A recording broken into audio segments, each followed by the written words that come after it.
Hello friends, my name is Khan and once again welcome back to my YouTube channel Karim classes. दोस्तों, आज के इस video में हम डिस्कस करेंगे क्लास 12 की फ्लेमिंगो बुक का चैप्टर जिसका नाम है डीप वाटर। उस चैप्टर का सेकंड पार्ट आज के इस वीडियो में मैं आपको समझाने वाला हूं। दोस्तों, इससे पिछले वीडियो में इसका फर्स्ट पार्ट मैंने ऑलरेडी अपलोड कर दिया है। अगर आपने वो वीडियो नहीं देखा है तो ज़रूर जाकर उस वीडियो को देखिएगा ताकि आप इस चैप्टर से अपने आप को कनेक्ट कर पाएँ। अब चलिए बिना देरी के शुरू करते हैं आज के इस वीडियो को। जैसा कि पिछले वीडियो में मैंने आपको बताया था कि विलियम डगलस जब पानी में डूब रहे होते हैं स्विमिंग पूल के अंदर, तो वहाँ पर वो काफ़ी एफर्ट्स करते हैं अपने आप को बचाने का। अब उसके आगे क्या होता है वो इस पार्ट में हम समझने का प्रयास करेंगे। तो जैसा कि स्क्रीन पर आप देख पा रहे हैं जो विलियम डगलस है वो क्या कहते हैं आगे, I flailed at the surface of the water. अब फ्लेल्ड का मतलब होता है जोर से पटकना, यानी उन्होंने वो कहते हैं कि मैंने अपने हाथ पैर जो है वो जोर अपने हाथ जोर से पानी की सतह पर पटके मारे। स्वेलोड एंड चॉक्ड, और जो है पानी जो है वो मैंने निकल लिया, यानी पानी मेरे मुंह के अंदर चला गया और मेरी सांसें जो थी वो रुक गई। I tried to bring my legs up but they hung as dead weights paralysed and rigid. अब मैंने काफ़ी कोशिश की अपनी पैरों को ऊपर लाने के लिए, लेकिन वो ऐसी लटकी हुई थी जैसे कोई मृत प्राय हो, उनमें किसी तरह की जान ना हो, एक तरह से उन्हें लकवा मार गया हो और काफ़ी वो कठोर हो गई थी। A great force was pulling me under, और ऐसा लग रहा था जैसे मुझे कोई नीचे की तरफ खींच रहा है। एक जो बल है, एक फोर्स जो है वो मुझे नीचे की तरफ खींच रहा है। आई स्क्रीम, मैं काफ़ी चिल्लाया, but only the water heard me. मैं काफ़ी चिल्लाया लेकिन मेरी आवाज़ सिर्फ और सिर्फ पानी के अंदर ही थी, यानी मेरी आवाज़ जो सुन रहा था वो सिर्फ और सिर्फ पानी ही सुन रहा था मेरी आवाज़। ठीक है। I had started on the long journey back to the bottom of the pool, और एक बार फिर से मैं दोबारा उस लॉन्ग जर्नी पर, यानी उस 9 फीट गहरे स्विमिंग पूल में वापस मैं नीचे की तरफ जा रहा था। अब आगे पॉइंट के आगे जो हमारे ऑथर हैं वो कहते हैं, देख लेते हैं। I stuck at the water, I went down, यानी मैंने काफ़ी उस पानी पर अपने हाथ पैर मारे जब मैं नीचे जा रहा था। Expending my strength as one in a nightmare fights an irresistible force, जैसे मैंने इतनी अपनी ताकत लगाई, इतना जोर लगाया अपने आप को जो है पानी के ऊपर आने के लिए, जैसे कोई सपने में कोई बुरा सपना देख लेता है और उस पूरे सपने में अचानक इंसान जोर से चिल्लाता है अपनी पूरी ताकत के साथ। तो उसी तरीके से वही हालत मेरी उस वक्त हो रही थी। ये कुछ बताना चाहते हैं हमारे जो ऑथर है। ठीक है। I had lost all my breath, यानी मेरी पूरी सांसें, यानी मैंने पूरी जान लगा दी थी और मेरी पूरी सांसें जो हैं एक तरह से पूरी ताकत जो वो खत्म हो चुकी थी। माई लंग्स एक्ट, मेरे फेफड़े दर्द करने लगे थे। माई हेड थ्रॉब्ड, और मेरा जो सर था वो चकराने लगा था। आई वॉज गेटिंग डिजी, मुझे चक्कर आने लगे थे। But I remember the strategy, I would spring from the bottom of the pool and come like a cork to the surface. लेकिन उस वक्त भी मुझे याद था, वो योजना याद थी मेरी कि जैसे ही मैं नीचे जाऊंगा, जैसे ही मेरे पैर जो हैं वो तल से टकराएंगे, मैं पूरी जान लगाकर वापस एक तरह से जैसे बोतल का एक ढक्कन होता है उस ढक्कन की तरह मैं सरफेस के ऊपर आ जाऊंगा। यानी जब मैं जोर से अपना फोर्स लगाऊंगा, अपने पैरों को टकराऊंगा पहले से, तो मैं पूरी जान लगाकर एक बोतल के ढक्कन की तरह सरफेस पे सतह के ऊपर आ जाऊंगा। यानी ये मेरी प्लानिंग थी, जो है हमारे ऑथर हैं विलियम डगलस वो बता रहे। I would lie flat on the water, और उसके बाद में मैं पानी के ऊपर फ्लैट लेट जाऊंगा। Strike out with my arms, और फिर मैं अपनी भुजाओं से पानी के ऊपर हाथ पर मार के, and thrash with my legs, अपने पैरों को जोर जोर से पटकूंगा, यानी अपने पैरों से जोर जोर से पैरों से पानी को पीट कर, यानी अपने पैरों को जोर जोर से हिलाकर मैं एक तरह से अपने आप को बचाने का प्रयास करूंगा। Then I would get to the edge of the pool and be safe, और इस तरीके से मैं पूल के किनारे पर आ जाऊंगा और एकदम सुरक्षित हो जाऊंगा, एकदम यानी अपने आप को बचाने में सफल हो पाऊंगा। ये जो प्लानिंग थी ये हमारे जो ऑथर हैं विलियम डगलस उनके दिमाग में थी। ठीक है। अब आगे क्या होता है, आई वेंट डाउन एंडलेसली, लेकिन पॉइंट बताते हैं जो हमारे ऑथर हैं वो कहते हैं कि मैं नीचे जा रहा था एकदम अनंतहीन, यानी काफ़ी वो जो 9 फीट की दूरी है वो मुझे काफ़ी ज़्यादा लग रही थी और मैं नीचे की तरफ जा रहा था। आई ओपन माई आईज, मैंने अपनी आंखें खोली। Nothing but water with the yellow glow dark water that one could not see through, लेकिन मैंने देखा कि वहाँ पर मुझे कुछ नज़र नहीं आ रहा था, सिर्फ और सिर्फ वो पीला पानी, गहरा पानी मुझे नज़र आ रहा था जिसके आर पार कुछ नहीं देखा जा सकता था। ये सिनेरियो वहाँ का था। ठीक है। अब आगे क्या होता है, आगे हमारे पॉइंट कहते हैं, सॉरी पॉइंट बार बार मैं पॉइंट कर रहा हूँ, पॉइंट नहीं ऑथर है। ठीक है। ऑथर कौन है, William Douglas. And then sheer stark terror seized me, terror that knows no understanding, terror that knows no control, terror that no one can understand who has not experienced it।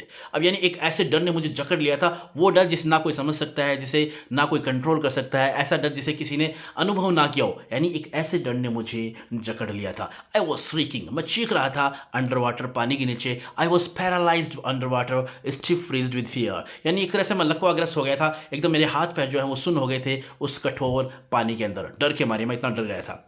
Even the scream in my throat were frozen, यहाँ तक कि मेरी जो चीखें हैं वो भी जम गई थी। मेरे गले में ही बैठ गई थी, गले में ही जम गई थी। Only my heart and the pounding in my head said that I was still alive. बस मेरा जो हृदय जो है वो धड़क रहा था और मेरा सर जो चकरा रहा था, इस कारण मुझे अनुमान था कि मैं अभी जीवित हूँ। यानी ये दो ही पहचान थी जो जीवित होने की पहचान थी, बाकी मेरा पूरा जो बाकी हिस्सा था शरीर को एकदम सुन्न हो गया था। And then in the midst of the terror came a touch of reason. और तभी इसी भय के बीच में मेरे दिमाग में वो चीज़ जो बनी हुई थी, I must remember to jump when I hit the bottom. मुझे याद था कि जैसे ही मैं नीचे बॉटम पर जाऊंगा, तल में जाऊंगा, वहाँ पर मैं जोरदार अपने पैरों से जो है उसे बॉटम को टकराऊंगा और फिर मैं ऊपर की ओर आ जाऊंगा। यानी ये जो आइडिया वो पहले मैं दिमाग में लिए हुआ था, वो दिमाग में आइडिया अभी भी मेरे था। At last I felt the tiles under मी। और आखिरकार मैंने महसूस किया कि टाइल्स जो है, जो बॉटम की टाइल्स है वो मेरे नीचे है। My toes reached out as if to grab them. और मेरे पैरों ने यानी काफ़ी जो एक्सपेंड किया, मेरे पैर जो है काफ़ी एकदम फैल कर इस तरीके से हो रहे थे कि वो उन टाइल्स को क्या है जकड़ना चाहते हैं। आई jumped with everything I had. और बाद में जैसे ही मेरे पैर जो है, मेरे टो जो हैं, पैर की जो अंगूठे, पैर का अंगूठा, जो उंगलियां हैं पैर की, वो जैसे ही पैदे को टच करती है तो मैं पूरी जान लगाकर, पूरी ताकत के साथ, जितनी भी मुझ में ताकत थी, उस ताकत के साथ मैं वापस मैंने उछाल लिया, यानी ऊपर की तरफ मैं उछला। अब आगे पॉइंट क्या कहता है, ऑथर क्या कहता है, देख लेते हैं। But the jump made no difference. लेकिन उस उछाल से कोई खास फर्क नहीं पड़ा। The water was still around me, यानी अभी भी चारों तरफ मेरे पानी था। I looked for ropes, ladders, water wings, nothing but water. और मैंने काफ़ी तलाश की कि कोई रस्सी वगैरह मिल जाए, कोई सीढ़ी वगैरह मिल जाए, कोई वाटर विंग्स मिल जाए, तो जिससे मैं अपने आप को बचा सकूं। लेकिन पानी के सिवा वहाँ कुछ भी नहीं था। A mass of yellow water help me, यानी एक बड़ी मात्रा में पानी, चारों तरफ पीले पानी का जो एक बड़ी मात्रा जो थी वो मेरे चारों ओर थी, यानी एक तरह से मैं पानी में जकड़ा हुआ था। Stark terror took an even deeper hold on me, यानी वो जो भयंकर जो डर था, जो भय था, जो आतंक था, वो एक तरीके से मुझे जकड़े हुए था। Like a great charge of electricity, ऐसा लग रहा था जैसे बिजली का कोई जोरदार मुझे झटका लगा हो। आई शुक एंड ट्रेम्बल्ड विद फ्राइट, यानी भय से मैं काफ़ी डरा हुआ था, काफ़ी कांप रहा था। माई आर्म्स वुडंट मूव, मेरी जो भुजाएं वो हिल नहीं पा रही थी। माई लेग्स वुडंट मूव, मेरे पैर भी एकदम सुन्न हो गए थे। I tried to call for help, to call for mother, nothing happen, यानी मैंने काफ़ी कोशिश की कि मैं मदद के लिए चिल्लाऊँ, मैंने अपनी माँ को बुलाऊँ, लेकिन ऐसा कुछ भी मुझसे नहीं हो पा रहा था, यानी कुछ भी मैं नहीं कर सका। ये बात जो है वो ऑथर कहते हैं। फिर आगे क्या होता है, and then strangely there was light. और तभी अचानक मैं देखता हूँ कि थोड़ी सी मुझे रोशनी नजर आती है। I was coming out of the awful yellow water, ऐसा लग रहा था जैसे मैं उस भयानक पीले पानी से बाहर की तरफ आ रहा था। एट लीस्ट माई आईज वर, यानी कम से कम मेरी आंखें जो है वो पानी से बाहर आ गई थी। My nose was almost out too, मेरी नाक भी पानी से बाहर आ गई थी। Then I started down a third time, लेकिन फिर भी, यानी मेरी नाक और आंखें तो पानी से बाहर थी, लेकिन मुंह मेरा जो था वो अभी भी पानी के अंदर था। और बाद में मैं दोबारा तीसरी बार वापस पानी में नीचे की तरफ जाने लगा। I sucked for air and got water. और तब क्या होता है, मैं जैसे सांस लेने के लिए मैंने सोचा कि थोड़ी सांस लेने के लिए मैं मैंने हवा को अंदर लेने का प्रयास किया, लेकिन उसी दौरान हवा के साथ साथ जो पानी है वो भी मेरे अंदर चला जाता है। The yellowish light was going out, अब वो जो पीली रोशनी जो मुझे नजर आ रही थी वो एकदम गायब हो जाती है। देन ऑल एफर्ट्स सीज्ड, और जितने भी मैंने प्रयास किए थे वो सब प्रयास जो है मेरे अब बंद हो गए थे। आई रिलैक्स्ड, मुझे एक तरह से आराम सा महसूस हुआ। Even my legs felt limb, और मेरी जो टांगें थी वो एकदम सुन्न हो गई थी। And a blackness swept over my brain, और मेरे दिमाग के चारों तरफ एक अंधेरा सा छा गया था। इट वाइप्ड आउट फियर, और ऐसा लगा था जैसे जो जितना भी डर था वो डर सब खत्म हो चुका है। इट वाइप्ड आउट टेरर, यानी उस अंधकार ने एक तरह से जो भय था, जो आतंक मेरे दिमाग में बस गया था, उस सब को खत्म कर दिया था। There was no more panic, अब किसी तरह का कोई डर नहीं था। It was quiet and peaceful, एकदम शांति ही शांति थी चारों तरफ। Nothing to be afraid of, ऐसी कोई चीज़ नहीं थी जिससे अब डरा जाए। दिस इज़ नाइस, ये अच्छा था, यानी वो जो फीलिंग उस वक्त जो उनको हो रही थी, उस फीलिंग्स को यहाँ पर एक्सप्रेस हमारे ऑथर है वो कर रहे हैं। टू बी ड्राउजी, यानी मुझे ऐसा लग रहा था जैसे मुझे अब नींद आ रही है, मैं नींद में हूँ। टू गो टू स्लीप, यानी मैं सोने के लिए जा रहा हूँ। नो नीड टू जंप, अब मुझे किसी तरह की उछाल करने की कोई जरूरत नहीं है। टू टायर्ड टू जंप, और मुझे में इतनी ताकत भी नहीं है कि मैं अब जंप लगा सकूं। It is nice to be carried gently, यानी ऐसा हो रहा था जैसे मुझे ले जाया जा रहा है किसी के द्वारा। To float along in space, ऐसा लग रहा है जैसे मैं अंतरिक्ष में तैर रहा हूँ। टेंडर आर्म्स अराउंड मी, ऐसा लग रहा है मुलायम कोमल भुजाएं मुझे जकड़े हुए हैं। टेंडर आर्म्स लाइक मदर्स, ऐसा लग रहा है जैसे मेरी माँ ने अपनी बाहों में मुझे जकड़ा हुआ है। Now I must go to sleep, और ऐसा लगता है अब शायद मुझे सोने के लिए जाना है, यानी मैं अब जो है मरने वाला हूँ। यानी ये फीलिंग्स जो है वो हमारे जो ऑथर हैं उस वक्त महसूस करते हैं। अब आगे क्या होता है देखते हैं। I cross to oblivion and the curtain of life fell, यानी अब जो कंडीशन थी वो ऐसा लग रहा था जैसे कि अब कर्टेन ऑफ लाइफ फेल, यानी अब मेरे जीवन का पर्दा जो है वो गिरने वाला है, यानी अब मैं मरने वाला हूँ, यानी बचने के कोई चांस नज़र मुझे नहीं आ रहे थे। The next I remember I was lying on my stomach beside the pool, vomiting. अब आगे जो पॉइंट बताते हैं ये जो हमारे ऑथर है वो कहते हैं कि बाद में जो चीज़ मुझे याद है वो क्या थी, I was lying on my stomach beside the pool vomiting. यानी बाद में, यानी उस वक्त मैं होश खो दिया था, मैंने एक तरह से मैं ये मान चुका था कि मैं मर चुका हूँ, लेकिन अगले ही पल बाद में मुझे याद आता है, मुझे याद है उस चीज़ कि बाद में क्या होता है, मैं जो पूल है स्विमिंग पूल उसके किनारे पर मुझे लेटाया गया है, पेट के बल मुझे लेटाया गया है और वहाँ पर मैं वॉमिटिंग कर रहा हूँ, यानी ये जो सीनेरियो मुझे याद आता है। The chap that through me in was saying, और जिस लड़के ने मुझे उस पानी के अंदर फेंका था वो ये कह रहा था, but I was only fooling, वो कह रहा था मैं तो सिर्फ मजाक कर रहा था। समवन सेड, किसी ने कहा, द किड नियरली डाइड, अरे तू तो मजाक कर रहा था लेकिन ये बच्चा तो मर ही गया था। बी ऑल राइट नाउ, अब ठीक है सब कुछ, let's carry him to the locker room, चलो इसे कपड़े बदलने वाले रूम में लेकर चलते हैं। यानी आपस में वो लोग जो है बातें कर रहे थे। जो ऑथर है हमें ये बता रहा है कि ये चीज़ मैं सुन रहा था उस वक्त जब मुझे स्विमिंग पूल के किनारे पर लेटाया गया था और मुझे जो पानी मेरे अंदर चला गया था उस पानी को निकालने की कोशिश की जा रही थी। सेवरल आवर्स लेटर, काफ़ी घंटे बीतने के बाद, आई वॉकड होम, मैं घर गया।